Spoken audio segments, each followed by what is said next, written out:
കേരളത്തിൽ கூட்டுறவு வங்கியில் போடப்படக்கூடிய பணம் கொள்ளையடிக்கப்படுவதாக வி அன்வர் எம்எல்ஏ. ஆனால் கூட்டுறவு வங்கி ஒரு காலத்தில் மக்களுக்கு உதவும் வங்கியாக இருந்து வந்ததாகவும் அதை தற்பொழுது சிபிஎம் தங்களின் വ്യാപാരത്തിற்காக பயன்படுத்தி வருவதாகவும் அவர் தெரிவித்தார். ഈ പാവപ്പെട്ട മനുഷ്യന്റെ രക്തം ഊറ്റിയെടുക്കാണ് ഈ 12, 15, 18%. എന്നിട്ട് അവർക്ക് വലിയ കെട്ടിടങ്ങൾ, എയർ കണ്ടീഷൻ ചെയ്ത ഓഫീസ് റൂമുകൾ, വലിയ വാഹനങ്ങൾ, വലിയ TAD, അന്തർദേശീയ ബാങ്കുകൾക്ക് കൊടുക്കുന്ന ശമ്പളത്തിനേക്കാളും വലിയ ശമ്പളം പറ്റുന്ന എന്താ പറയുക കോപ്പറേറ്റീവ് ബാങ്കിൻ്റെ പ്രസിഡന്റുമാർ, സെക്രട്ടറിമാർ, ഈ ഒരു നിലവാരത്തിലേക്ക് സാധാരണ ജനങ്ങളുമായിട്ടുള്ള ബന്ധം അങ്ങോട്ട് വിച്ഛേദിച്ചിട്ട് ഈ പറയുന്ന കോർപ്പറേറ്റിസത്തിലേക്ക് മാറ്റി. അപ്പം എന്തായി? പണമെടുത്ത് തിരിമറി. സഹകരണ സംഘങ്ങൾ വലിയ കച്ചവടക്കാരാണ്, നിങ്ങൾക്ക് തന്നെ അറിയാം. ഇവിടെ പാർക്കുകൾ ഉണ്ടാക്കുന്നു, കല്യാണ മണ്ഡപങ്ങൾ ഉണ്ടാക്കുന്നു, റിയൽ എസ്റ്റേറ്റിൽ ഇൻവെസ്റ്റ് ചെയ്യുന്നു. ഇതൊന്നും മുമ്പ് കേൾവിയില്ലാത്തതാണ്. അപ്പോൾ ഈ പണങ്ങളെല്ലാം ഓരോ ബാങ്കിലുള്ള പണങ്ങൾ ആ പണം നിക്ഷേപിച്ച വ്യക്തി വരുമ്പം തിരിച്ചു കൊടുക്കാൻ പറ്റാത്ത അവസ്ഥ വരുന്നതിൻ്റെ കാരണം എന്താ? പണം മുഴുവൻ പുറത്താണ്, റിയൽ എസ്റ്റേറ്റ് കച്ചവടത്തിലാണ്. അങ്ങനെ ഒരു ബാങ്കിങ് സംവിധാനം ലോകത്തെവിടെയും കാണില്ല.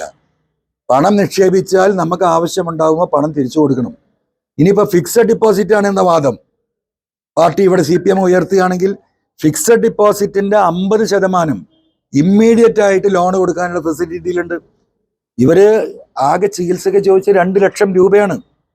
ആ 2 ലക്ഷം രൂപ കൊടുക്കാതെ സാബു എന്ന് പറയുന്ന വ്യക്തിയെ അപമാനിച്ച് ആക്രമിച്ച് മരണത്തിലേക്ക് തള്ളിയിടുക. മക്കളോട് പറയാണ്, നമ്മൾ പെട്ടുപോയി മക്കളെ, ഭാര്യയോട് പറഞ്ഞത്, നമ്മൾ പെട്ടുപോയി, അതൊരു സ്ഥാപനമാണ്, നമ്മൾ പാവപ്പെട്ട മനുഷ്യരാണ്, നമുക്കത് തിരിച്ചു പിടിക്കാൻ സാധിക്കില്ല.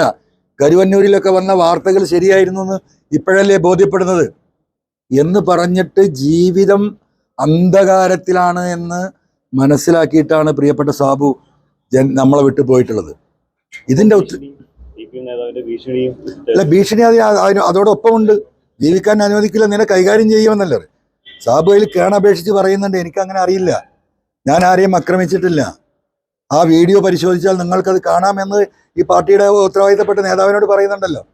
നേതാവിൻ്റെ പ്രതി ഞങ്ങൾക്കതൊന്നും കാണണ്ട, നിന്നെ ഞങ്ങൾ കൈകാര്യം ചെയ്യും എന്ന് പറഞ്ഞാൽ, പണ്ട് ഇവിടെ വട്ടിക്ക് പണം കൊടുത്തിരുന്ന എന്താ പറയുക സംഘങ്ങളുണ്ടായിരുന്നു.